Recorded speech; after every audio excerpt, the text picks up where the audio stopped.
teams out on the edge. MSF, Ops, Andrew Strap, and that's going to be a snipe coming from Reverse 2K. Reverse is going to get down. You have to know this is most likely going to lead to a push. Symphony, the last one left alive of this trio, potentially. He's not going to be able to get Reverse 2K up. He's going to take a bit of damage here. Symphony has to potentially get out of the situation. He knows he needs to space out. He cannot afford to not get any more points this game if they want to keep themselves in the point leaderboard. See 29 points, but no placement have been given out just yet. He's going to want to hit that point, and Kaz, Inspire, and Polarize, a tough fight. Something, you know, one person left alive, the same as Innocence, and Keys. Inspire finds a kill onto Andrew. So that's going to be, again, one of our higher placing teams continuing to push themselves. They're not afraid to take some of these early fights, going ahead and get the reboot van revives. And he's looking back at Desi, at Deez. Deez is going to go ahead and get taken out. Not going to be able to find that kill for himself, but he will find that finish. Grandma Teach is trying to rotate his way in, and this is the strength of being in the zone ahead. He did see Frat for just a second using this minigun. He has 400 rounds of ammunition. That's Falter, Curdy, and Frat getting rained down from above from Inspire. No more GL rockets left, but he's just trying to get as much damage. Falter taking a lot of damage. Falter's going to go ahead and fall there, and that's Kaz finding a kill. They will be able to push that loop potentially. That's going to be another point for some of our point leaders in this series in game number 3. See Bizzle on the leaderboard, sitting a little bit lower than they'd like, but Demo, Bizzle, and Hydra, they have 2 kills this game, putting themselves up from 14 to 16 points. Just trying to make a difference. This could potentially be the game that puts them higher up on the leaderboard. You see Reverse and Slacks of the trio with Symphony going to be down, and Kaz, Inspire, they're taking a lot of damage. Not sure what happened. You do see Inspire just trying to put himself in a situation where he can re-heal. He does have one more bandage, but that's going to be Kaz taken out. Polarize just trying to put down some damage. They are sitting here out on the edge of the zone. 2 of these bubble shields. Not going to be able to get back to Kaz, and that's Ops and Grandma Teeth sitting low on that low ground. Grandma Teeth's very low, potential couple points. You do see Grandma Teeth's flying away, just trying to get some shots in. He knows he's very low, but he's not going to be able to do so. Will not find that down. And now we see Inspire and Polarize, a very long trek. Lots of damage above the threshold, though. That's going to be Ops getting that kill onto Kaz. But 36 points in this series, game number 3, not a bad situation to be in. He might throw the bubble ahead. Yes, Polarize is going to go ahead and use that bubble to rotate in. Wants to cover his head. He's going to be at full health, so Polarize sitting in a very good health position, but they have to find their way into the zone.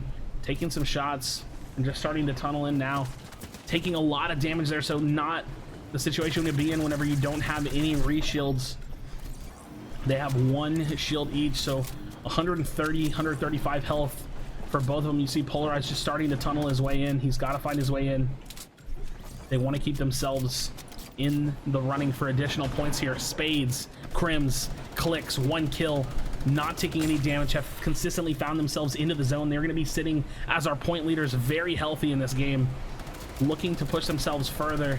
And Polarize and Inspire starting to stabilize as they're going to be going ahead and pushing themselves a little bit further through this position. Heart, Keys finding a kill onto Demo. That's another team I want to take a look at. Innocence, Keys, Assault, and that's Demo getting eliminated, but a lot of damage coming over towards Assault. He's just pushing over for this loot. Gonna be put himself into a box. That's gonna be Hydra. So Demo's teammate trying to find himself around his teammate's loot, and Assault will go ahead and back up, get some of those materials, has that 50 pot. He will be able to shield back up. Innocence, Keys, again, a tough fight, a bad situation they were put in earlier in the game, but Assault just going ahead and backing up, and Creo finds a kill onto Upsilon. We see the half and half sitting now at the northeast side of the zone. A handful of teams just trying to make their way in, and that's Snake taking a lot of damage. And again, I want to find our point leaders, Crimz, Clix, and Spades. Where are they sitting in the zone right now? Looks like they may be inside of zone already. We do see them just starting to take over a little bit of real estate. Lots of players starting to rotate now. Mars finding a down or a kill finish onto Snake at 47 members left alive. A lot of damage coming down. Clix thought he might be potentially pushing. He's gonna go ahead and take out one of these trees, and it looks like they're actually sitting on a bit of high ground here. So Clix, you see a lot of members over to their east side looking to take some shots onto Keys. Assault very low. Does not have great control, but again, all 3 members of this team left alive. Bizzle taking some shots from the high ground. Bizzle taking down by Crimz. pushes that kill, and that's going to be a quick find. So Bizzle, Demo, Hydra struggling to find meaningful points in this series. It looks like their game number 3 might be all but finished. Crimz, Clix, and Spades just going ahead and working their way back down. Spades taking a little bit of damage. They have to find themselves into the zone. They're going ahead and rotate back up a little bit. He's going to go ahead and put this one mini shield on. We see that far moving zone northeast. A lot of players sitting on the low side. Spades going to go ahead and be able to use the slurp, put his shields a little bit higher. And Symphony taken down, 29 points. Not going to be able to find any more points. Inspire sitting at 38. Our second place team, they're setting up a shockwave.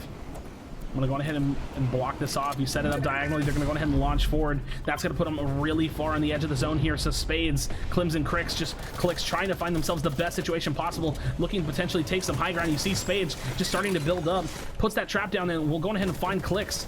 Lots of movement coming out now as Clix just trying to fight for the high ground potential. You do see Spades has it as well. And Crimz finds a kill on the blue team. Inspire finds a knock. Hydra finding some kills, and now it's all battle for the high ground. So we do see Clix and Spades sitting on the height. He does have one shockwave, and this is a position they wanted to be in. They use that shockwave to go ahead and get there early and try to take control. Anybody in the sky looking to get beamed. Now Clix just trying to find some shots. Not going to be able to get any meaningful damage, but yes, he does. He finds the down onto Creo. That's surely going to convert to a kill, so that's one more point for our points leader, and that's going to be 5 total points now. We do have potential placement points coming out any moment. You can see he's looking back now. Shockwave coming out from that one member. That's going to be Mars flying through the sky. Is he going to be able to find that down? Lots of damage coming up from the top side of this trio, and you see Assault finding a kill on the low ground. They have pushed their game so far. Justice getting launched out into the zone, and now with the zone coming back their direction a bit, it's going to be high ground dominance. You see Clix just building ahead. He wants to put himself in the best position to find those shots. Laminator going to be taking a little bit of damage or shots, trying to find his way back. Janix, you might see Clix and his team start to drop down a little bit, but just looking for best position. And they're focusing together. You see Vex taking the dual fire coming up from the high ground, and that's going to be kills from E11 Jaxor. Crimz finding a knock onto Innocence. They're going to go ahead and go for that finish. They will be able to find it, and again, keeping themselves ahead of everybody is what's helping them find the kills, not just the high ground. They don't have to worry about moving themselves. You see Clix just preemptively building himself out, making sure that he's connected, finds his way back up. Spades back up to the trio. You do see Clix low on materials. They might want to work their way down. He is going to be falling a little bit. He's going to jump up one more level from where he fell, and the shockwave starting to come out. This is going to be contesting. Clix finds himself in a position. His team dropping down. They still have control of the high ground. You see Spades dropping a little bit. He's actually going to be finding a kill onto Claw. So again, the high ground dominance still coming out from Clix as he's continuing to push himself further. He wants to connect to the best that he can. You see Crimz and Spades consistently moving together. Going to be using some of those splashes. That's Funk. Begs taken down. A lot of focus coming out from this trio as they're continuously holding on to this high ground, and now at 61 points, they are the best team in this lobby. You're going to see Clix dropping down. He finds a little bit more than he can handle. He's going to go ahead and climb his way back up. AJ sitting behind that bubble, and this is all Clix all the time, holding himself on the high ground, looking to find some damage. He's going to start to look to drop low now, finding some shots. That's going to be Daxter taken down as Clix looking to throw a shockwave. Not going to find anybody. That's going to be Groxa on the low ground, and Clix and Crimz just making sure they have the height. You see Spades dropping down with the minigun, looking to find some damage on to this player AJ with only 2 left alive. The full trio left alive. That's Groska and AJ, the last members left alive. All of the placements, you have to assume this is going to be a win. And after that last game, this is going to solidify their lead in the first place position. You see the shockwaves coming up. Groska going to take the high ground. A lot of damage coming out from Spades. Crimz just trying to find his way onto the height. He is going to be able to do so successfully. And now Crimz holding a high position. Groska going to go down. That last member left alive. That's going to be Crimz trying to find the kill, and he will. So 70 points. The difference between first place and second place is absolutely insane. Our points leaders from game number 1 falling down to 3rd place, and Symphony, Slacks, and Reverse 2K find themselves in about 5th or 6th place with Assault, Innocence, and Keys jumping up quite a bit. That was a really tough game. They had that fight over at Loot Lake. They had to push themselves a little bit further, and they were able to do so with Innocence clutching up that win. He did get the reboot, and now Crimz, Spades, and Clix, they're just dominating. 9, 10, 11, 12 kill victory yet again, so back-to-back wins an insane performance from them. They're just absolutely going to take first place.